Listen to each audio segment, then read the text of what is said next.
اعوذ باللہ من الشیطان الرجیم بسم اللہ الرحمن الرحیم۔ محترم ناظرین کرام، سلام علیکم ورحمۃ اللہ وبرکاتہ۔ آج دو اہم سوالات ہیں جن کے جوابات مطلوب ہیں۔ پہلا سوال یہ ہے کہ کیا حجاب صرف عورتوں پہ واجب ہے، مردوں پہ حجاب کی رعایت واجب نہیں ہے؟ یہ پہلا سوال۔ دوسرا سوال یہ ہے کہ کیا امانت داری کا دائرہ صرف مال تک محدود ہے یا قرآنی نقطہ نظر سے سب سے بڑی امانت داری ناموس کی امانت داری ہے؟ دیکھیے، میں پہلے سوال کے جواب میں عرض کروں کہ قرآنی نقطہ نظر سے حجاب کی شروعات مردوں سے ہوتی ہے، اور میں سمجھتا ہوں کہ اگر مکمل طور پر دنیا کے تمام مرد افراد حجاب کی رعایت کرنے لگیں تو خواتین کو زیادہ حجاب کی ضرورت نہیں پڑے گی۔ آئیے سورہ نور کی آیت نمبر 30 کو پڑھتے ہیں، جس میں حجاب کی شروعات مردوں سے کی گئی ہے۔ اللہ تعالیٰ سورہ نور آیت نمبر 30 میں ارشاد فرماتا ہے، قُلْ لِلْمُؤْمِنِينَ يَغُضُّوا مِنْ أَبْصَارِهِمْ وَيَحْفَظُوا فُرُوجَهُمْ۔ اے رسول، مومنین سے کہہ دیجئے کہ وہ حجاب کی رعایت کرے۔ حجاب کی رعایت کرے کیسے؟ کہ یغضوا من ابصارہم، کہ وہ اپنی نظروں کو نامحرم عورتوں سے نیچے کر لیں، چشم پوشی کریں، نامحرم خواتین کی طرف نگاہ نہ کریں۔ وَيَحْفَظُوا فُرُوجَهُمْ، اور اپنی عفت نفس کی حفاظت کریں۔ ذَلِكَ أَزْكَىٰ لَهُمْ، اور یہی ان کے لیے پاکیزہ ہے اور پاکیزہ تر ہے۔ ان اللہ خبیر بما یصنعون، اور جو کچھ یہ کام انجام دے رہے ہیں اللہ اس سے باخبر ہے۔ تو حجاب کی شروعات قرآنی نقطہ نظر سے مردوں سے کی گئی کہ پہلے مردوں کا فریضہ یہ ہے کہ نامحرم خواتین سے اپنی نظروں کو چھپا لیں، جھکا لیں، چشم پوشی کریں۔ پھر سورہ نور کی آیت نمبر 31 میں کہا گیا، وَقُلْ لِلْمُؤْمِنَاتِ يَغْضُضْنَ مِنْ أَبْصَارِهِنَّ، اے رسول مومنات سے بھی کہہ دیجئے کہ وہ نامحرم مردوں سے چشم پوشی کریں، اپنی نظروں کو جھکائے رکھے۔ تو آپ نے غور کیا کہ حجاب کی رعایت صرف خواتین پہ واجب نہیں ہے، مردوں کی ذمہ داری بھی ہے کہ وہ حد اقل نظروں کا پردہ کریں، نامحرم خواتین سے چشم پوشی کریں۔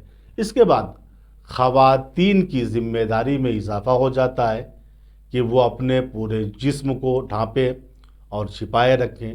تو خلاصہ کلام یہ ہوا کہ حجاب کا مسئلہ ایسا ہے کہ اس میں مردوں کے لیے بھی ضروری ہے کہ وہ نامحرم خواتین کی طرف نگاہ نہ کریں۔ یہ پہلے سوال کا جواب۔ آئیے دوسرا سوال، جس کے جواب میں عرض کروں کہ امانت داری کا دائرہ صرف مال تک محدود نہیں ہے۔ کسی نے مال ہمارے پاس رکھا، ہم نے امانت داری کے ساتھ جو مال اس نے میرے پاس رکھا تھا اس کو واپس کر دیا، یہ بھی واجب ہے۔ اس کے لیے قرآن نے بھی کہا ہے، ان اللہ یأمرکم ان تؤدوا الامانات الی اہلہا۔ دیکھو، اللہ تم کو حکم دے رہا ہے کہ لوگوں کی امانتوں کو ان تک پہنچا دو۔ جس طریقے سے مال کی امانت کی رعایت ضروری ہے، اسی طریقے سے ناموس کی رعایت بہت ضروری ہے۔ یعنی دوسروں کی ناموس کی طرف، نامحرم کی طرف نظر بد نہ کی جاؤ۔ بہترین امانت دار اور سب سے بڑا امانت دار وہ شخص ہے جو دوسروں کی ناموس کی طرف نگاہ نہیں کرتا۔ اس کے لیے جناب موسیٰ کا واقعہ ہم سب کے لیے نمونہ عمل ہے۔ جب جناب موسیٰ خوف فرعون سے مصر سے نکلتے ہیں اور شہر مدائن پہنچتے ہیں، 8 دن کا سفر جناب موسیٰ نے طے کیا اور آپ مصر سے مدائن پہنچے۔ سورہ قصص میں یہ واقعہ موجود ہے۔ تو قرآن یہ کہتا ہے جس وقت جناب موسیٰ مدائن میں پہنچے وہ شام کا وقت تھا۔ مدائن کے لوگ اپنے جانوروں کو کنویں سے پانی پلا رہے تھے تاکہ پانی پلا کے وہ اپنے اپنے گھروں کو لوٹ جائیں۔ جناب موسیٰ ایک درخت کے سائے میں بیٹھ گئے، اس منظر کو دیکھ رہے تھے۔ پھر آپ کی نگاہ 2 لڑکیوں پہ پڑی۔ آپ نے دیکھا 2 باحیا لڑکیاں ہیں جو مردوں سے دور کھڑی ہوئی ہیں اور اپنے جانوروں کو روک رہی ہیں تاکہ یہ پانی ابھی نہ پئیں۔ جناب موسیٰ ان 2 لڑکیوں کے پاس پہنچے، ان سے قصہ پوچھا تو انہوں نے کہا کہ ہم باحیا لوگ ہیں، باعزت لوگ ہیں، ہم مردوں کے درمیان کھڑے ہو کر نوبت نہیں لیتے ہیں۔ اصل میں ہمارے والد ماجد جناب شعیب پیغمبر ہیں جو بوڑھے ہو چکے ہیں، میرا کوئی بھائی بھی نہیں ہے، لہٰذا ہم دونوں بہنیں جانور کو چراتے ہیں اور شام میں جب گاؤں کے لوگ پانی پلا کر چلے جاتے ہیں اپنے جانوروں کو، تب ہم اپنے بھیڑوں کو اور اپنے جانوروں کو پانی دیتے ہیں۔ جناب موسیٰ کو ان خواتین کی حال زار پہ بڑا ترس آیا اور آپ نے دیکھا کہ اس کنویں سے تھوڑا فاصلے پر ایک دوسرا کنواں تھا اور جس پر ایک بھاری پتھر رکھا ہوا تھا جس کے سبب سے وہ کنواں بند تھا، اور مفسرین لکھتے ہیں کہ وہ پتھر اتنا وزنی تھا جس کو 40 آدمی مل کر اٹھاتے تھے۔ خلاصہ کلام یہ کہ جناب موسیٰ اس دوسرے کنویں کے پاس پہنچے، آپ نے بہت ہی آرام کے ساتھ، بہت ہی آسانی کے ساتھ پتھر کو ہٹایا اور ڈول کو پانی میں ڈالا اور تھوڑی دیر میں جناب شعیب کی لڑکیوں کے جو جانور تھے ان کو پانی پلا دیا۔ اور جب جناب شعیب کی لڑکیاں ہر روز کے معمول کے مطابق اپنے گھر پہنچی اور تھوڑا جلدی گھر پہنچی تو باپ کو بڑا تعجب ہوا، آج کیا بات ہے کہ تم لوگ جلدی آ گئی؟ تو انہوں نے پورا قصہ بتایا، بابا جان ایک مسافر تھا جس نے ہماری مدد کی اور بڑے سے پتھر کو کنویں سے ہٹایا اور ہمارے جانوروں کو سیراب کر دیا۔ تو جناب شعیب نے کہا اپنی لڑکیوں سے، دیکھو ہم معاشر انبیاء، گروہ انبیاء کسی کا احسان بیجا نہیں لیتے، جاؤ اور اس جوان کو میرے پاس لے کے آؤ۔ اب قرآن کہتا ہے وَجَاءَتْ إِحْدَاهُمَا عَلَى اسْتِحْيَاءٍ، ان 2 لڑکیوں میں سے ایک لڑکی کھڑی ہوئی، کہا بابا ہم بلا کے لاتے ہیں۔ وہ باحیا انداز میں اس مسافر کے پاس آئی اور کہا اِنَّ أَبِي يَدْعُوكَ لِيَجْزِيَكَ مَا سَقَيْتَ لَنَا، میرے بابا جان نے آپ کو بلایا ہے تاکہ جو آپ نے زحمت کی ہے، جانوروں کو پانی پلایا ہے، اس کی اجرت دے۔ یہ کہہ کر وہ لڑکی چلی اور جناب موسیٰ اس کے پیچھے پیچھے چلے، اور تھوڑی دیر کے بعد جناب موسیٰ نے کہا اے دختر تم آگے آگے چل رہی ہو اور ہوا کے جھٹکے کی وجہ سے تمہاری چادر ادھر ادھر ہو رہی ہے، اور ہم ان لوگوں میں سے نہیں ہیں جو خواتین کے پیچھے رہ کے اپنی نظروں سے ان کا تعاقب کریں۔